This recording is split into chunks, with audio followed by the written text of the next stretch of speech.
Hello guys, good afternoon. आज की video में हम भारत का भूगोल एमसीक्यू देखेंगे, जो कि कल हमने टॉप 30 देखा था। आज भी उसी तरह से लेक्चर में वीडियो में देखेंगे एमसीक्यू, और आने वाले क्रम में ये वीडियो लगातार चलता रहेगा। करीबन भारत के भूगोल का 1500 से ज़्यादा क्वेश्चन कराए जाएंगे, तो ये वीडियो लगातार चलते रहेंगे। तो चलिए स्टार्ट कर लेते हैं। सभी लोग कमेंट में अपने अपने आंसर बताना कि कितना किसने आंसर किया है। ठीक, तो पहले क्वेश्चन से स्टार्ट करते हैं। तो चलिए आज का पहला क्वेश्चन देख लेते हैं। तो फर्स्ट क्वेश्चन क्या है आपका, उसके बारे में जानते हैं। तो फर्स्ट क्वेश्चन है आपका कि रामगढ़ विषधारी टाइगर रिजर्व किस राज्य में स्थित है, उसके बारे में पूछा गया है। फर्स्ट है गुजरात, सेकंड है मध्य प्रदेश, थर्ड है राजस्थान और लास्ट ऑप्शन है आपका उड़ीसा।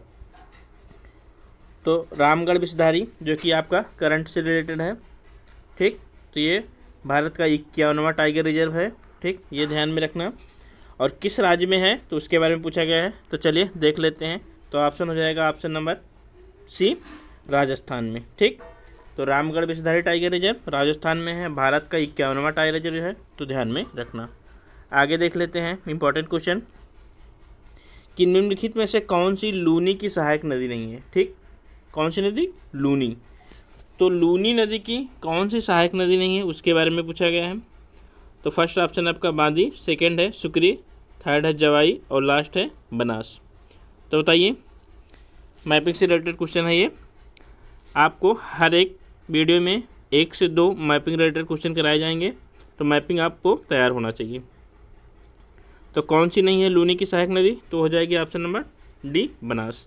तो बनास किसी सहायक नदी है, तो बनास है आपके चंबल नदी की। तो चंबल नदी ये है, बनास यहाँ से आके मिलती है अरावली की साइड से, अरावली से निकलती है यहाँ से, तो है बनास। ठीक, और सारी हैं जो वो लूनी की सहायक नदी हैं। आगे देख लेते हैं। क्वेश्चन नंबर 3 क्या कह रहा है कि डफला पहाड़ियाँ किस राज्य में स्थित हैं। तो कहीं कहीं डफला लिखा रहता है, कहीं पे दफला लिखा रहता है, तो आप जान सकते हैं दफला हो या डफला।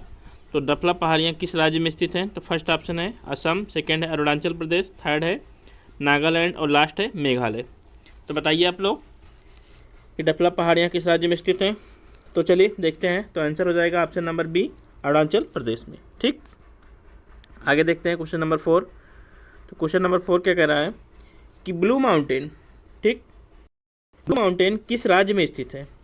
फर्स्ट है मेघालय, सेकंड है त्रिपुरा, थर्ड है मणिपुर और लास्ट है मिजोरम। तो बताइए आप लोग। तो ये भी आपका मैपिंग से ही है। तो ब्लू माउंटेन किस राज्य में स्थित है, तो है आपके मिजोरम में। ठीक, ध्यान रखना। आगे देख लेते हैं।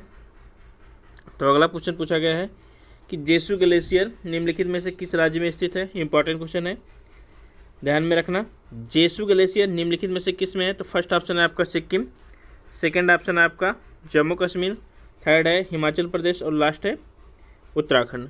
तो जितने ग्लेशियर हैं आपके पहाड़ी क्षेत्रों में स्थित होंगे, तो सारे राज्य आपके पहाड़ी दिए गए हैं।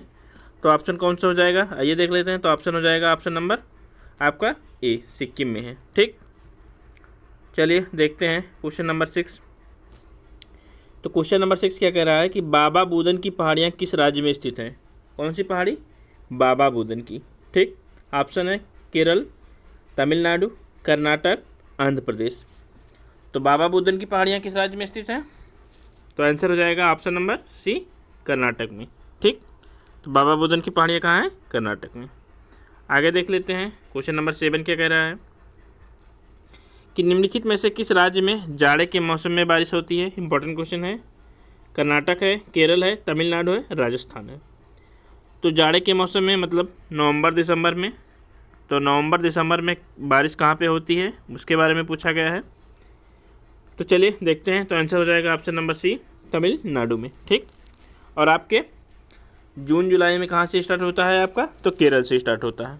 ठीक, आगे देख लेते हैं क्वेश्चन नंबर 8 कि निम्नलिखित में से कौन सी मिट्टी भारत में सर्वाधिक क्षेत्र में फैली है। Important question. तो कौन सी मिट्टी? फर्स्ट है काली, जलोढ़, लेटेराइट, लाल मिट्टी। तो कौन सा सही है? कौन सी मिट्टी भारत में सर्वाधिक क्षेत्र में फैली है। तो आंसर हो जाएगा ऑप्शन नंबर बी, कौन सा? जलोढ़। ठीक, आगे देख लेते हैं। तो क्वेश्चन नंबर 9 क्या है कि अम्लीय मृदा को किसी नहीं है, यहाँ पे कृषि है, ठीक, गलती से लिख उठा। तो अम्लीय मृदा को कृषि योग्य बनाने हेतु किसका प्रयोग किया जाता है उसके बारे में पूछा गया है। तो फर्स्ट है कैल्शियम, सेकेंड है लाइम, थर्ड है जिप्सम, लास्ट है यूरिया। तो अम्लीय मृदा को कृषि योग्य बनाने के लिए, ठीक, तो किसका प्रयोग करते हैं, तो ऑप्शन हो जाएगा ऑप्शन नंबर सी, जिप्सम का, ठीक। आगे देख लेते हैं क्वेश्चन नंबर 10 क्या कह रहा है। क्वेश्चन नंबर 10 कह रहा है कि निम्नलिखित में से किस राज्य के वनों का वर्गीकरण अर्ध उष्णकटिबंधीय के रूप में किया जाता है, ठीक। तो कौन से राज्य में अर्ध उष्णकटिबंधीय राज्य वन पाए जाते हैं। फर्स्ट है आपका केरल, सेकंड है तमिलनाडु, आगे देख लेते हैं थर्ड है आपका कर्नाटक और लास्ट है मध्य प्रदेश। तो कौन सा हो जाएगा, तो आपके 3 राज्य जो हैं वो दक्षिण भारत के दिख रहे होंगे, कर्नाटक, केरल, तमिलनाडु। तो ये तो हो नहीं सकते, यहाँ पे सदाबहार पाए जाते हैं, या तो अर्ध सदाबहार।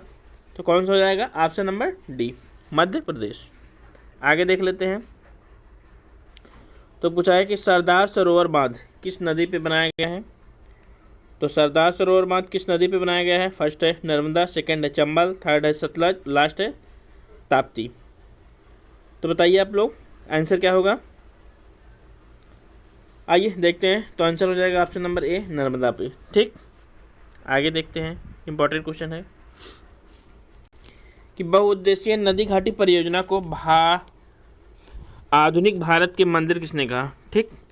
तो बहुउद्देशीय नदी घाटी परियोजना को आधुनिक भारत के मंदिर किसने कहा। फर्स्ट है option doctor Rajendra Prasad, second है जवाहरलाल नेहरू, थर्ड है महात्मा गांधी, लास्ट है सरदार वल्लभ भाई पटेल ने। तो किसने कहा था आधुनिक भारत का मंदिर, ऑप्शन हो जाएगा option number B, Jawaharlal Nehru ने, ठीक। आगे देखते हैं क्वेश्चन नंबर 13। तो क्वेश्चन नंबर 13 कह रहा है कि तुलबुल परियोजना किस नदी पर बनाया गया है। फर्स्ट है ब्यास, सेकंड है रावी, थर्ड है झेलम, लास्ट है चिनाब। तो तुलबुल परियोजना किस नदी पे है, कमेंट करिए। तो चलिए देख लेते हैं। तो है वो किस पे, झेलम नदी पे, ठीक, ऑप्शन नंबर सी। आगे देखते हैं। तो फर्स्ट दिया है ऑप्शन कि जैविक खेती करने वाला पहला केंद्र शासित प्रदेश है। तो राज्य तो आप जानते होंगे कौन सा है, सिक्किम है। अब यहाँ पे पूछा गया है कि जैविक खेती करने वाला पहला केंद्र शासित प्रदेश कौन सा है। फर्स्ट ऑप्शन है लक्षद्वीप, सेकंड है पांडुचेरी, थर्ड है अंडमान निकोबार और लास्ट है दमन और दीव। तो जैविक खेती कौन कर रहा है केंद्र शासित प्रदेश में, तो है ऑप्शन ए, लक्षद्वीप, ठीक। आगे देख लेते हैं क्वेश्चन नंबर 15। क्वेश्चन नंबर 15 में है कि विश्व में हरित क्रांति के जनक किसे माना जाता है। तो विश्व में हरित क्रांति के जनक किसे माना जाता है। फर्स्ट है डॉक्टर कुरियन, सेकंड है नॉर्मन बोरलॉग, थर्ड है एम.एस. स्वामीनाथन और लास्ट है जी.एम. खुश। तो विश्व में हरित क्रांति के जनक कौन है, तो चलिए देखते हैं। तो आंसर हो जाएगा ऑप्शन नंबर बी, कौन, नॉर्मन बोरलॉग। और भारत में पूछा जाए तो कौन है, एम.एस. स्वामीनाथन, ठीक। आगे देखते हैं क्वेश्चन नंबर 16। तो क्वेश्चन नंबर 16 क्या कह रहा है कि हरित क्रांति संबंधित है। तो हरित क्रांति किससे संबंधित था। फर्स्ट है मोटे अनाज के उत्पादन से, सेकंड है दलहन, थर्ड है तिलहन, लास्ट है गेहूं उत्पादन से। तो हरित क्रांति किससे संबंधित था, तो आंसर हो जाएगा ऑप्शन नंबर डी, गेहूं से और चावल से था थोड़ा बहुत, ठीक। आगे देख लेते हैं। क्वेश्चन नंबर 17 क्या कह रहा है, ये हरित क्रांति में प्रयुक्त मुख्य फसल कौन सी थी।